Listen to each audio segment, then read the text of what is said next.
بسم اللہ الرحمن الرحیم وبہ نستعین وهو خیر ناصر ومعین الحمد للہ رب العالمین وصلی اللہ علی رسولہ الکریم وعلی آلہ الطیبین الطاہرین المعصومین. المدخل الحاجۃ الی المنطق. خلق اللہ الانسان مفطورا علی النطق وجعل اللسان آلة ينطق بها ولكن مع ذلك يحتاج إلى ما يقوم نطقه ويصلحه ليكون كلامه على طبق اللغة التي يتعلمها من ناحية هيئات الألفاظ وموادها إلى آخر. بحث ہماری منطق مظفر کے سلسلے میں ہے اور کچھ نکات ہیں جن کو بیان کرنا اور اشارہ کرنا ضروری ہے، کیونکہ ہر درس میں اس طرح عادت رہتی ہے کہ ان نکات کی طرف اشارہ کیا جائے. سب سے پہلا مطلب یہ ہے کہ منطق کے حوالے سے یہ پہلی کتاب ہے منطق مظفر جو حوزے میں پڑھائی جاتی ہے درسی اعتبار سے، جبکہ دیکھا جائے کہ یہ منطق کے دورے کے اعتبار سے ابتدائی کتاب ہے، اور اس کتاب کے پڑھنے کے بعد منطق کا ہمارا چیپٹر کلوز ہو جاتا ہے اور آگے منطق کے سلسلے میں کوئی اقدام نہیں ہوتا تعلیمی اعتبار سے. اور بالخصوص وہ افراد کے جو علوم عقلی میں بالخصوص فلسفے میں وارد ہونا چاہتے ہیں، جیسے آپ لوگوں کا بھی بعض کا یہ اشتیاق ہے کہ آگے فلسفہ پڑھیں اور بعض پڑھ رہے ہیں، ان کے لیے اور زیادہ ضروری ہو جاتا ہے کہ وہ منطق میں تخصصی طور پہ کام کریں. یعنی ابتدائی منطق کی کتابوں کے بعد پھر وہ کتابیں کہ جو متوسط دورے کی طرف رہنمائی کرتی ہیں، اور اس کے بعد وہ کتابیں کہ جو منطق میں ایک تخصصی کام کے لیے ضروری ہیں. کتابیں بہت ہیں، جیسا کہ مثلا یہ منطق کی کتاب ہے اور اسی کے ساتھ حاشیہ ملا عبداللہ ہے کہ بعض جگہوں پر وہ پڑھائی جاتی ہے. یہ ابتدائی کتابیں ہیں. اگر انسان منطق پڑھ رہا ہے تو اس کے ساتھ مثلا جو ابتدائی اور منطق کتابیں ہیں ان کو بھی دیکھتا رہے، تاکہ ایک کتاب پڑھے اور دو کتابوں کو مورد مطالعہ قرار دے. جیسے کہ فارسی میں ایک کتاب ہے رہبر خرد کے نام سے، بہت اچھی کتاب ہے، مطالعے میں رہے بہت اچھا ہے. اسی طرح اس منطق کے تمام ہونے کے بعد پھر اسی منطق کا خاتمہ نہ ہو، بلکہ منطق کو ایک اور شکل میں پڑھنا چاہیے، ایک اور درجے میں جو اس سے بالا ہوگا اس میں پڑھنا چاہیے.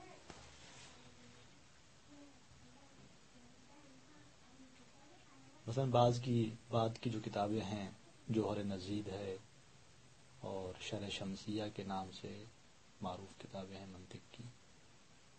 شرح شمسیہ بھی اصل الرسالۃ الشمسیہ ہے، لیکن اس پر شرح کی اور اس شرح کے بعد پھر شرح شمسیہ سے یہ کتاب معروف ہوئی منطق کی، جبکہ اس پر ایک حاشیہ بھی ہے. اور ایک قوی کتاب ہے منطق کی، بالخصوص منطق مظفر کے بعد. اور اسی طرح جوہر نزید ہے کہ جو درواقع شرح ہے منطق تجرید کی. خواجہ نصیر الدین طوسی نے جو منطق تجرید کتاب لکھی اس کی شرح کی علامہ ہلی نے، جو جوہر نزید سے معروف ہے. وہ بھی ایک اچھی کتاب ہے منطق کی بات کے دورے کے لیے. اور پھر نہائی تخصصی منطق میں اگر کتابیں دیکھیں تو مثلا پھر ابن سینا کی اپنی کتابیں ہیں. اشارات اور تنبیہات میں منطق کو بیان کیا اللہ نے، اور شفا میں منطق کو بیان کیا، کہ البتہ برہان شفا کے نام سے زیادہ برہان پڑھایا جاتا ہے اس منطق کے چیپٹر سے، کیونکہ منطق کا ایک اساسی چیپٹر ہے برہان.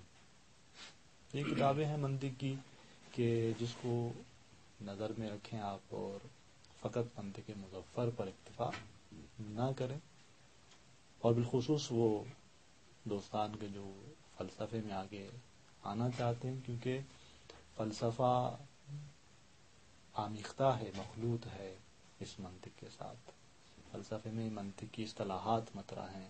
ہر باب فلسفہ میں منطق کی کلمات اور اصطلاحات آپ کو نظر آئیں گی. اور اگر منطق کمزور رہے گی تو پھر فلسفہ ایک تو یا تو اچھی طرح سمجھ میں نہیں آئے گا، یا جس کے پاس پڑھیں گے ان کو اساتید کو زیادہ زحمت کرنی پڑتی ہے. اس لحاظ سے بھی منطق میں ایک اچھی مہارت ہونی چاہیے، اور اس کے لیے کتابیں اور بھی مد نظر ہوں فقط منطق میں. لیکن منطق ابتدائی اعتبار سے بہت اچھی کتاب ہے، اس لیے کہ ایک تو بہت سلیس ہے ادبیات کے اعتبار سے. حتیٰ جن کی ادبیات زیادہ اچھی نہیں ہیں ان کے لیے بھی مشکل نہیں ہوتی، کیونکہ بہت ہی رسا اور رواں عبارت ہے منطق کی. اور پھر بہت ساری ایسی ابحاث کہ جو منطق میں غیر ضروری ہیں یا ابتدائی اعتبار سے مناسب نہیں ہیں، ان کو بھی آغا نے حذف کر دیا ہے. اس اعتبار سے بھی بہت ہی مناسب کتاب ہے مرحلہ ابتدائی کے اعتبار سے. اور اس کے بعد خود وارد بحث ہوتے ہیں ہم، کیونکہ جب یہ کتاب ابتدائی مرحلے کی ہے اور پہلی کتاب ہم پڑھ رہے ہیں، باقی اس کے ساتھ ایک دو کتابیں جو اسی کی سطح کی ہیں وہ آپ کو مطالعے میں رکھنی ہے. تو جو زیادہ عمیق باتیں ہیں ہم ان کو بیان نہیں کریں گے تاکہ خود کتاب اپنے ٹائم پہ حل ہو. جو کتاب کے اپنے مطالب ہیں ان کو حل کرنا چاہتے ہیں ہم، زیادہ خود اس کی اپنی عبارت کو تطبیق کرنا چاہیں گے ہم، تاکہ ایک مختصر وقت میں خود کتاب کو سمجھ سکیں کہ خود آغا نے جو یہ منطق تدوین کی ہے خود اس منطق کے مطالب کیا ہیں اور اس عبارت میں آغا کیا کہنا چاہتے ہیں. لذا ہم حاشیے میں زیادہ نہیں جائیں گے، جبکہ باتیں بہت ہیں حاشیے میں جانے کے لیے، لیکن کچھ باتیں ایسی ہیں کہ جو ہم آپ پر اعتماد کرتے ہیں کہ جا کر خود پڑھیں گے. کچھ باتیں جو اور زیادہ عمیق ہیں ہم ان کو چھوڑ دیتے ہیں بعد کے مراحل کے لیے، اس منطق کے بعد کے مراحل. سب سے پہلا مورد اور سب سے پہلا مطلب کہ جس کو آغا متعرض ہوتے ہیں اور بیان کرتے ہیں وہ اہمیت ہے اس علم کی، خود وجہ حاجت ہے کہ کیوں منطق پڑھنی چاہیے. پھر بیان کرتے ہیں کہ منطق کیا ہے، تعریف کرتے ہیں کسے کہتے ہیں منطق. خود کیوں منطق پڑھنی چاہیے، کیوں سے پہلے میں ایک مطلب کی طرف اشارہ کروں گا، مفصل نہیں البتہ. وہ یہ کہ منطق دیکھیں ہر انسان کی اپنی فطرت میں تکویناً خدا نے رکھی ہے. کسی نے منطق کو آ کر ایجاد نہیں کیا، ذات الہی نے تکویناً انسان کے وجود میں رکھی ہے یہ منطق. یہ وجہ ہے کہ انسان جب اپنی بات کو بیان کرتا ہے تو استدلال اور برہان اور ان طریقوں سے بیان کرتا ہے، اور وہ منطق پڑا ہوا نہیں ہوتا. پھر بھی وہ انہی باتوں کو بیان کر رہے تھے کہ منطق کسی نے اختراع نہیں کی بلکہ خداوند متعال نے تکویناً انسان میں رکھی ہے. فطرتاً ہر انسان منطق ہی بولتا ہے. اور پھر سوال آتا ہے کہ جب منطق تکویناً انسان کے وجود میں ہے تو پھر ہم کیوں پڑھ رہے ہیں، اس کو ہم وجہ حاجت میں بیان کریں. اور ایک اور بات کہ یہ جو منطق کا آغاز ہوا خود ارسطو کے زمانے سے ہوا. پہلا انسان کے جس نے منطق کو تدوینی شکل دی وہ ارسطو تھے. تکوینی شکل خود خدا نے دی ہے، تدوینی شکل جو ہے کتابی شکل منطق کو دی ہے وہ ارسطو نے. گرچہ مباحث کچھ اس میں نہیں تھے، بعض مباحث بعد میں داخل کر دیے کہ جیسے میں نے گزشتہ بعض دیگر جلسات میں اشارہ کیا تھا میں نے کہ پرفریوس جو شاگرد تھے ابن یعنی ارسطو کے، اس نے کلیات خمس کی بحث کو عیساؤجی کے نام سے داخل کیا تھا بعد میں اس منطق ارسطو میں. بہرحال تدوینی شکل ارسطو نے دی تھی. کیوں پڑھنی چاہیے منطق، یہ بحث ہے جس کو آغا بیان کرتے ہیں خود پر ہمیں مظفر. وجہ حاجت کیا ہے، آغا فرماتے ہیں کہ خداوند متعال نے انسان کو قوت عاقلہ دی ہے، قوت تفکیر دی ہے، اور یہی وہ قوت ہے کہ جس سے انسان دیگر ماہیات سے جدا ہوتا ہے، دوسری چیزوں سے جیسے کہ حیوان سے جدا ہوتا ہے. بلکہ ہم یوں بھی کہہ سکتے ہیں کہ قوت نطق انسان کو دی خدا نے. اب یہ قوت نطق ظاہری اور نطق باطنی دونوں کو شامل ہے. جیسے کہ خود منطق کی معنی جب کرتے ہیں بعض بزرگان، وہ بھی یہی کہتے ہیں کہ منطق یعنی نطق سے ہے، اور نطق سے مراد نطق ظاہری اور باطنی دونوں ہیں. بعض اس بات کے قائل ہیں کہ نہیں، نطق غیر انسان کو بھی ہے، وہ ہم نہیں سمجھتے. بعض کہتے ہیں کہ نہیں، نطق یعنی الفاظ اور کلمات اور کلام اس طرح بولنا، اور یہ فقط انسان کو ہے. تو بہرحال نطق ظاہری بھی انسان کو خدا نے عطا کیا ہے، اور نطق باطنی یعنی ادراک کلیات، تفکر، فکر. خوب جب یہ قوت عاقلہ انسان کے پاس ہے تو انسان اس قوت عاقلہ کو استعمال کرتا ہے اپنی بات کو پہنچانے کے لیے، اپنے نظریے کو ثابت کرنے کے لیے. چہ بسا بعض جگہوں پر وہ استدلال قائم کرتا ہے. جب وہ اس مقام میں آتا ہے کہ اس قوت عاقلہ کو استعمال کر کے باتوں کو دوسروں تک پہنچائے، پھر اس کو استدلالی کرے، تو کبھی وہ خطا کر دیتا ہے. کہیں پر ایک استدلال قائم کرتا ہے جبکہ وہ استدلال فی الواقع غلط ہوتا ہے، در واقع وہ استدلال نہیں ہوتا. جیسے آغا نے بھی یہاں پر اشارہ کیا ہے کہ جو چیز علت نہیں ہے یہ اس کو علت سمجھتا ہے. مثلا آپ کو دیکھا، کہا کہ بس یہ علت تامہ ہے جلانے کے لیے، جبکہ واقع میں وہ علت تامہ نہیں ہوتی، مقتضی بنتی ہے. کیوں؟ اس لیے کہ رطوبت بیچ میں مانے ہے، رطوبت بیچ میں مانے، اور رطوبت ہٹے گی تو یہ علت تامہ بنے گی.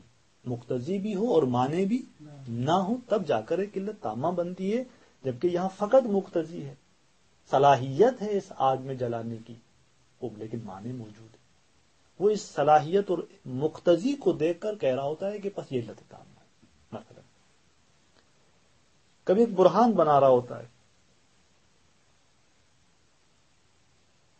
مثال کے طور پہ بعض نے مثال دی ہے کہ یوں قضیہ بناتا ہے کہ خدا حی ہے، جو حی ہے وہ روزی کھاتا ہے، رزق کھاتا ہے، بس خدا بھی.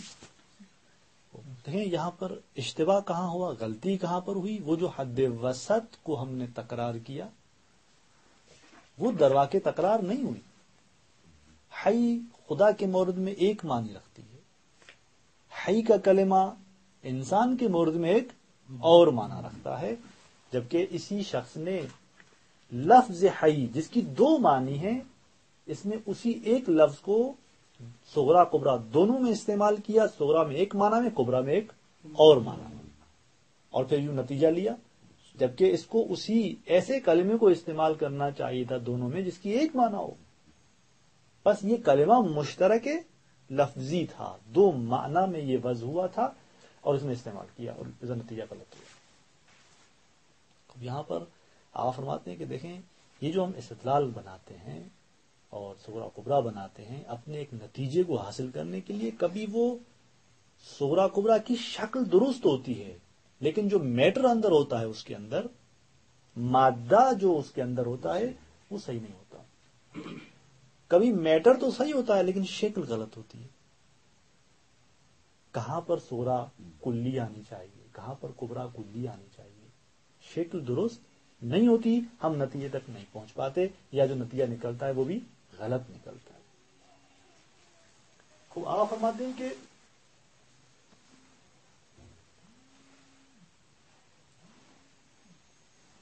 یہاں پر اس اعتبار سے یہ جو شخص اپنے طریقے استدلال میں غلطی کرتا ہے، یہ اس وجہ سے کرتا ہے کہ یا تو شکلی اعتبار سے صورت جو ہوتی ہے اس قیاس کی، اس قضیے کی، وہ غلط بناتا ہے، یا جو میٹر ہوتا ہے اس کے اندر وہ غلط ہوتا ہے. مثلا مشترک لفظی کو استعمال کرتا ہے اور نتیجہ لینا چاہتا ہے. تو اس طرح بہت سارے ایسے لوگ بھی ہیں کہ جو اسی طرح مغالطے کرتے ہیں اور ہم ان کے مغالطے کو پکڑ نہیں سکتے، اس لیے کہ ہم منطق سے آشنا، قواعد سے آشنا نہیں ہوتے کہ جو ہمیں بتائے کہ یہ استدلال کیسے جو ہے وہ وجود میں آتا ہے۔ اگر مشترک لفظی کا استعمال ہوا ایک قضیے کے اندر، یعنی صغرا کبرا میں مشترک لفظی کو آپ نے استعمال کیا، ایک صغرا میں ایک معنی میں لفظ کو، کبرا میں ایک اور معنی میں، اور آپ نے نتیجہ لیا، تو یہ نتیجہ غلط ہی نکلے گا، لیکن ہم متوجہ نہیں ہوتے، ہم اس کی غلطی کی طرف متوجہ نہیں ہوتے، کیونکہ ہمیں نہیں پتا ہوتا کہ ہم اس طرح مشترک لفظی کو استعمال نہیں کر سکتے۔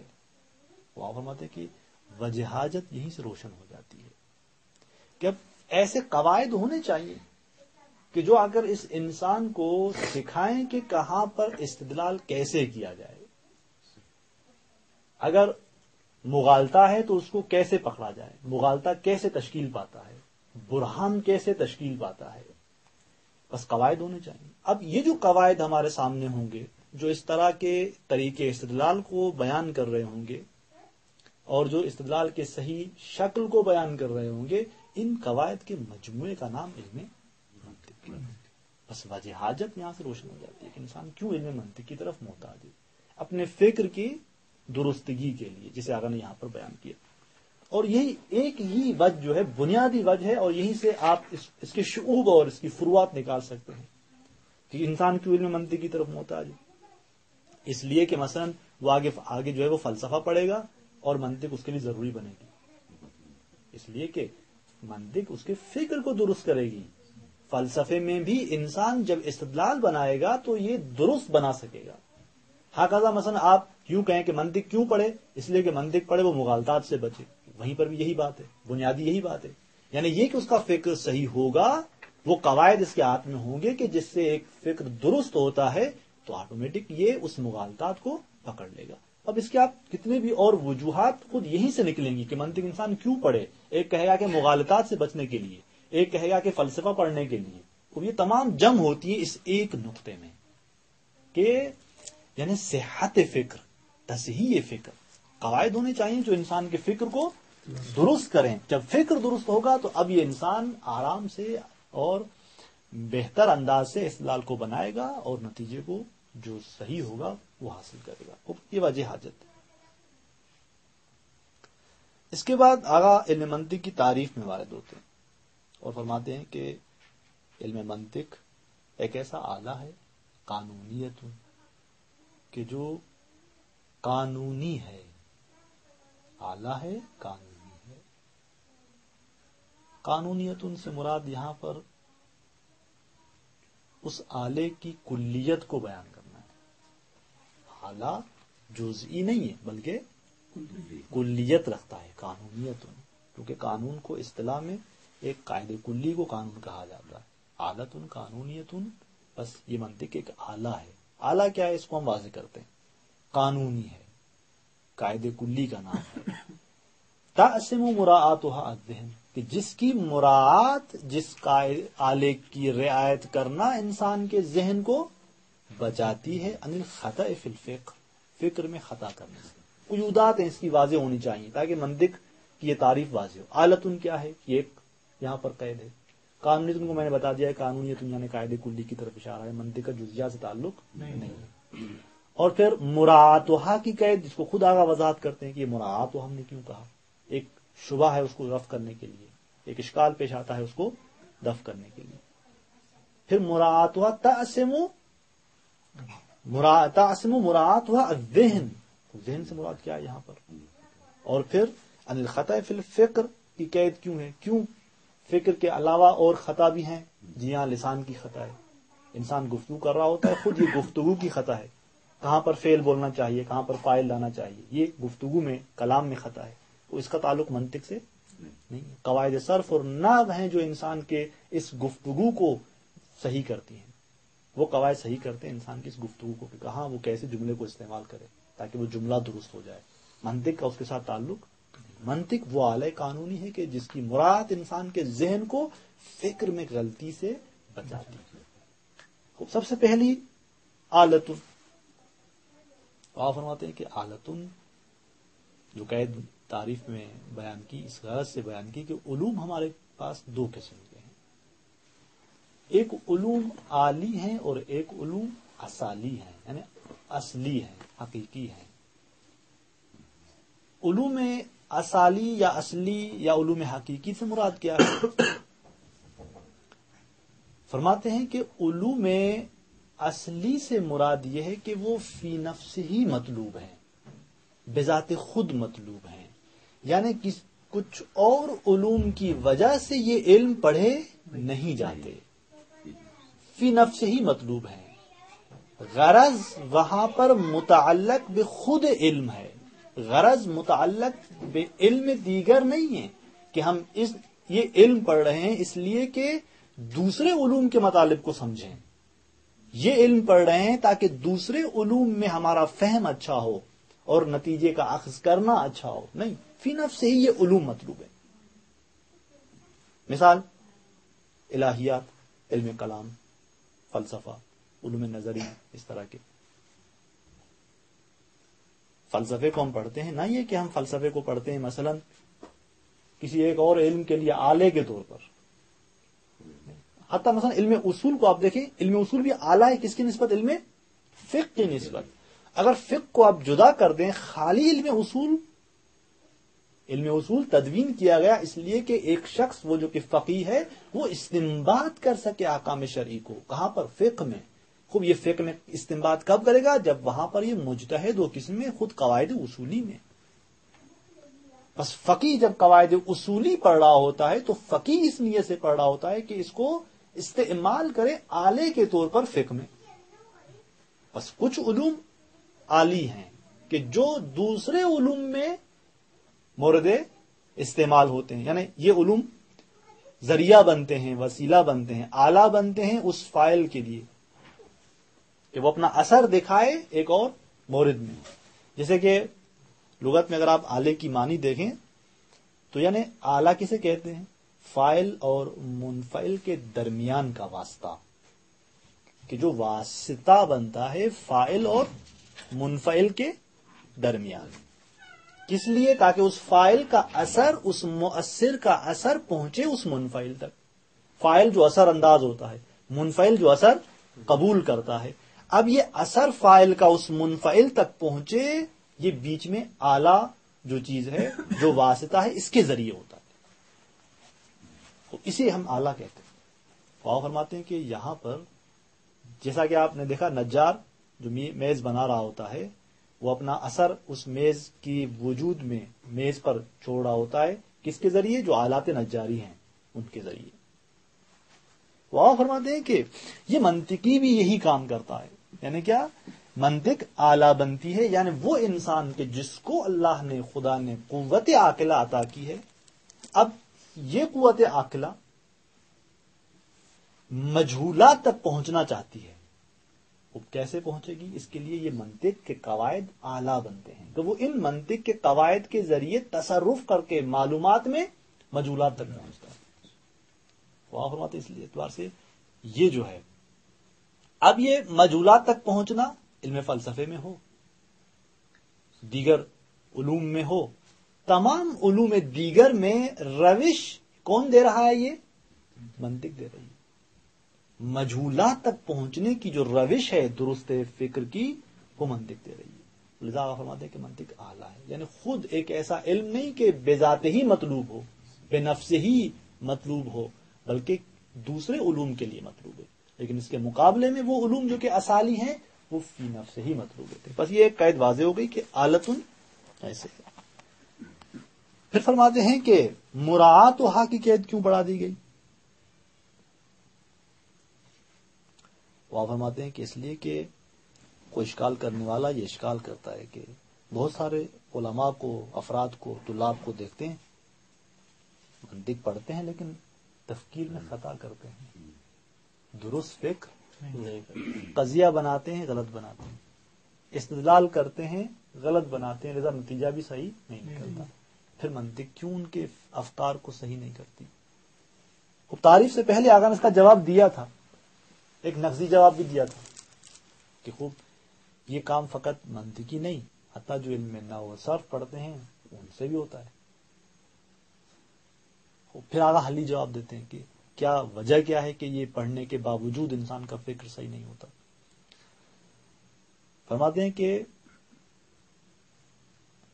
یا تو وہ انسان ملکہ پیدا نہیں کرتا اس علم میں. فرض کیا آپ نے اس علم کے قواعد تو پڑھے لیکن ابھی تک قواعد ہضم نہیں ہوئے, ابھی تک آپ ان قواعد میں راسخ نہیں ہوئے, وہ قواعد ملکہ ابھی تک نہیں بنے. مثلا آپ نے دیکھا ہوگا کبھی کبھی یہ قواعد جب ملکہ بن جاتے ہیں تو انسان جب ان میں سے ان قواعد کو استعمال کرتا ہے تو خود قواعد کی طرف متوجہ نہیں ہوتا, فوراً قواعد کے ذریعے ایک استدلال درست کر کے اور نتیجے تک پہنچ جاتا ہے, جبکہ وہ قواعد کی طرف زیادہ متوجہ بھی, یعنی وہ اتنے راسخ ہو جاتے ہیں وہ قواعد اس کے ہاں, وہ قواعد اس کے لیے ملکہ بن جاتے ہیں. جب اس طرح ہو جاتا ہے تو پھر انسان سری ان قواعد سے اور اچھی طرح درست انداز سے استدلال کر رہا ہوتا, بس ملکہ نہیں ہوتا. یا اگر ملکہ ہوتا ہے تو پھر یہ جو قید آئی یہاں پر مراعاتھا, خوب ان قواعد کی رعایت انسان کو بچاتی ہے. وہ فرض کرتے ہیں قواعد آپ کے پاس ہیں, اگر آپ قواعد کی رعایت نہیں کریں گے تو خطا ہوگا. تو لذا فقط پڑھنا قواعد کو کافی نہیں ہوتا, انسان قواعد میں اتنی ممارست کرے کہ وہ ان قواعد کی ہر جگہ رعایت کرے روش استدلال میں, تاکہ وہ کسی نتیجے تک پہنچے. پھر یہاں پر جو کلمہ ذہن ہے یہ انسان کے اس روح اور نفس کی قوہ میں سے ایک قوت ہے, اور یہ ظاہراً حواس ظاہری اور حواس باطنی دونوں کو شامل ہے, اور یہی ذہن ہے جس سے علم وجود پاتا ہے, علم حصولی, جس کو آئندہ ابحاث میں بیان کریں گے کہ علم کی دو قسمیں, علم حصولی اور علم حضوری. علم حصولی یعنی کیا, یعنی جہاں صورتیں واسطہ بنتی ہیں انسان کے آگاہی کی, انسان کے علم کی صورتیں بنتی ہیں آگاہی کی کا ذریعہ. یعنی مثلا میں نے آپ کو دیکھا, آپ کی صورت میرے ذہن میں آئی, اب میں نے آپ کو آپ کی اس صورت کے ذریعے آپ کو میں نے پہچانا ہے. یہ صورت کہاں پر ہے, میرے ذہن میں ہے. بس مفاہیم انسان کے ذہن میں ہوتے ہیں, پھر ان مفاہیم کو وہ ایک دوسرے کے مفاہیم کو ایک دوسرے کا نسبت دے کر وہ نتیجے تک پہنچتا ہے. خوب لذا یہ منطق کیا کام کرتی ہے, اس کی مراعات قواعد منطقی کی انسان کے اس ذہن کو بچاتی ہے. کیوں؟ اس لیے کہ نتیجہ اور استدلال کس کا کام ہے, ذہن انسانی کا, ان تمام مفاہیم کے ذریعے جو اس انسان کے ذہن میں موجود ہوتے ہیں. کہاں پر اس انسان کے ذہن کو بچاتی ہے, خطا فی الفکر, کہ یہ ذہن جب فکر کرنے پر آئے گا, جب استدلال قائم کرنے پر آئے گا تو اس مراحل میں یہ ذہن خطا نہ کرے.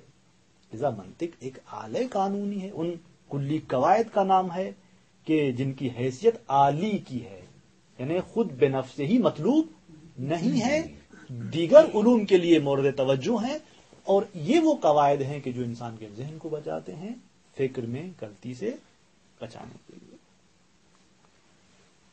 یہاں پر موضوع کو آگا نے بیان نہیں کیا, میں فقط اشارہ کروں گا کیونکہ یہ موضوع آگے اشارہ کریں گے آگا, اور وہ موضوع یہ ہے کہ منطق کا موضوع کیا ہے, معرف اور حجت.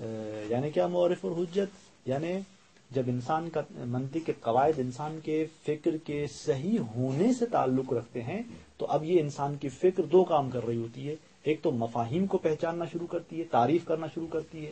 خوب مرحلے تعریف میں انسان کا ذہن خطا نہ کرے, یہ قواعد کام آتے ہیں, اور اسے ہم کہتے ہیں معرف.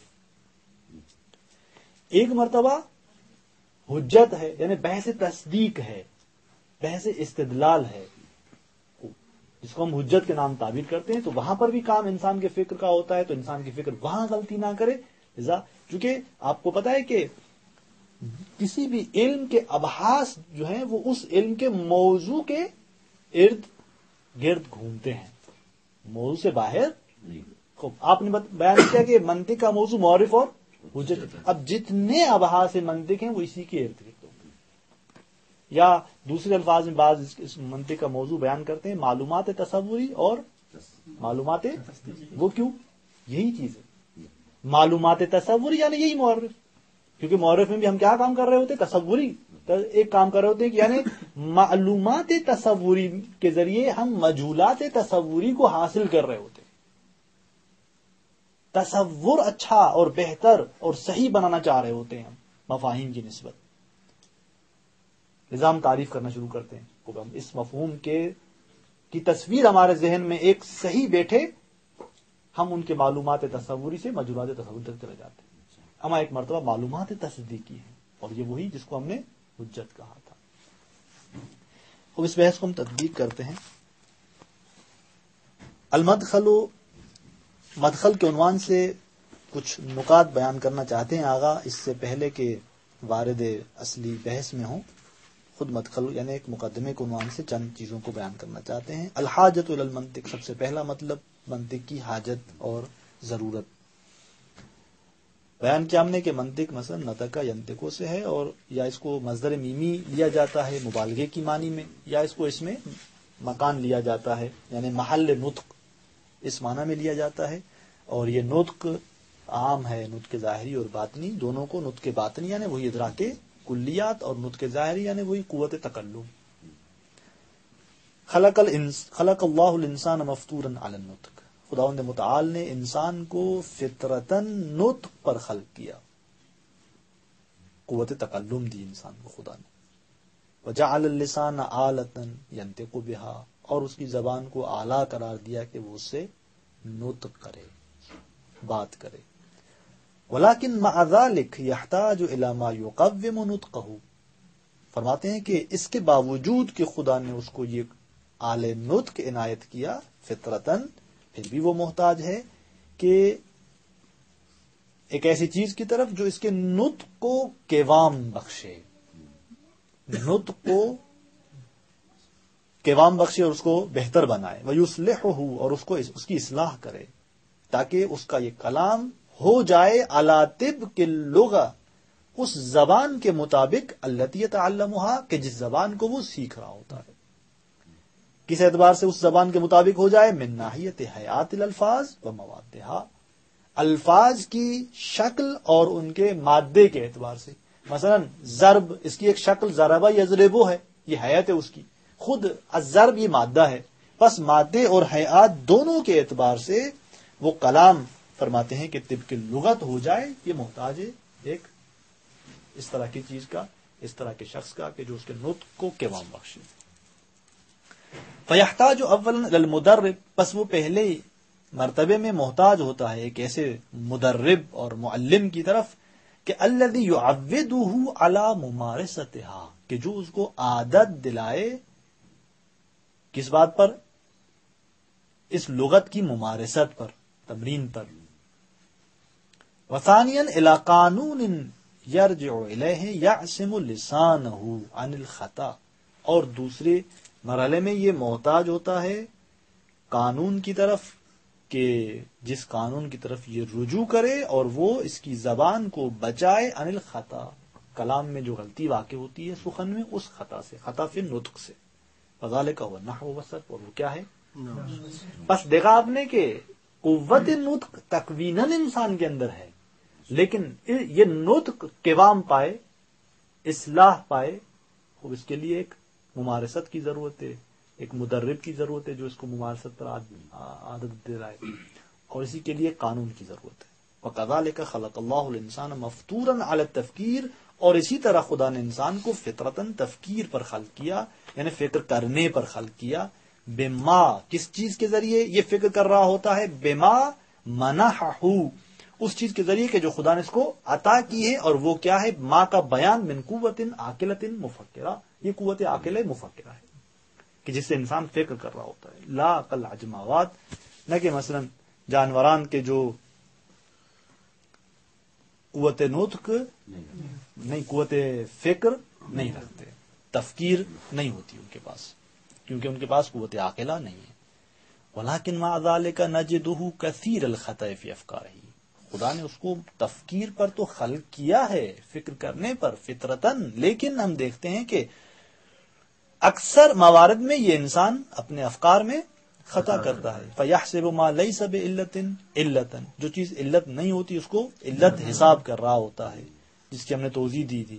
وَمَا لَيْسَ بِنَتِيجَةٍ لِأَفْكَارِهِ نتیجتاً، اور وہ چیز جو کہ نتیجہ نہیں اس کے افکار کا، اس کو نتیجہ بناتا ہے۔ وَمَا لَيْسَ بِبُرْهَانٍ بُرْهَانًا، جو کہ برہان نہیں ہے اس کو یہ برہان بناتا ہے، اس لیے کہ وہ صغرا کبرا میں حد وسط کے تکرار میں اشتباہ کر رہا ہوتا ہے مثلا، یا اور مشترکات لفظی کو استعمال کرتا ہے اور نتیجہ نکالنے کی کوشش کرتا ہے جو کہ نتیجہ غلط نکلتا ہے، اور اس نتیجے غلط نکلنے کی وجہ اس لیے کہ وہ چیز جو کہ برہان نہیں ہے اس کو یہ برہان تلقی کرتا ہے، جبکہ وہ مغالطہ ہوتا ہے۔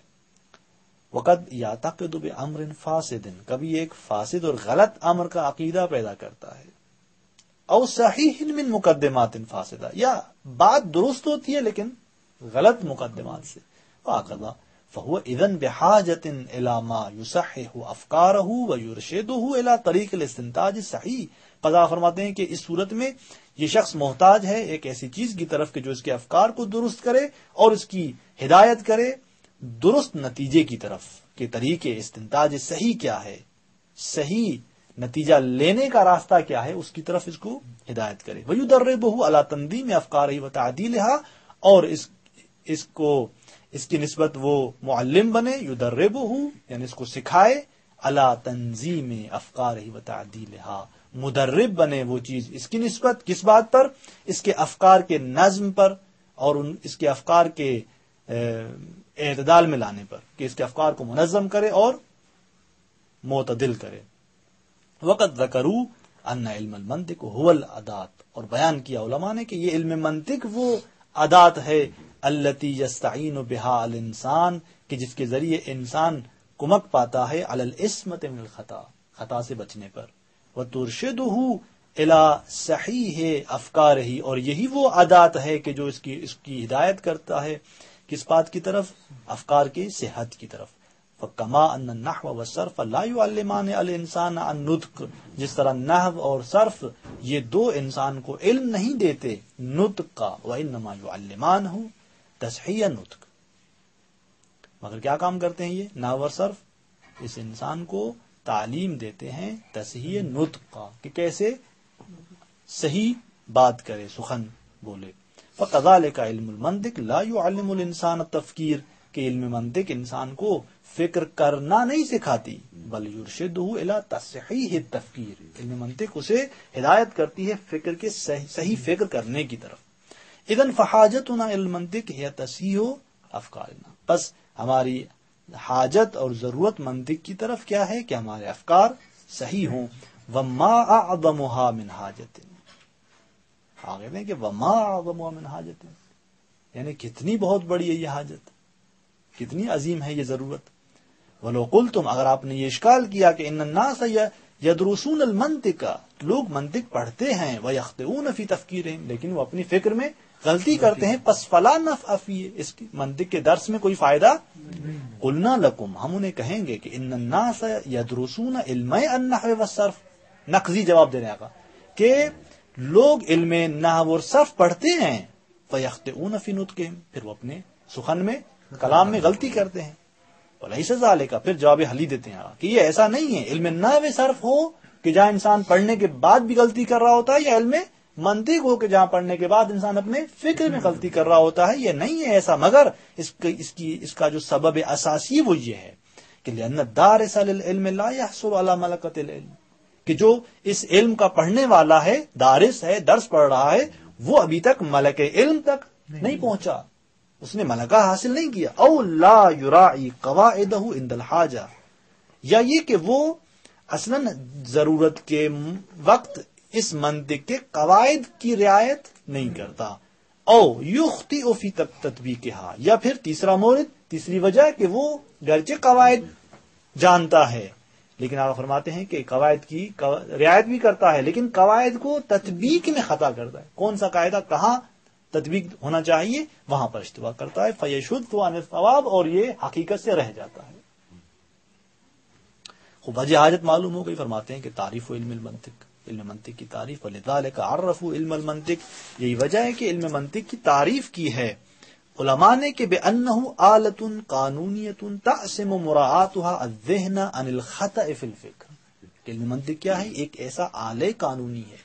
آلے کی معنی میں نے بتائی آپ کو کہ آلہ یعنی فاعل اور منفعل کے درمیان اس منفعل تک فاعل کے اثر کو پہنچانے کے لیے واسطہ بنتا ہے، اور یہاں پر منطق آلہ ہے یعنی کیا؟ یعنی واسطہ بن رہی ہے قوت عاقلہ اور پھر ان مطالب کے درمیان کے جو مجہول ہیں، قوت عاقلہ اور ان مطالب کے درمیان واسطہ بن رہی ہے۔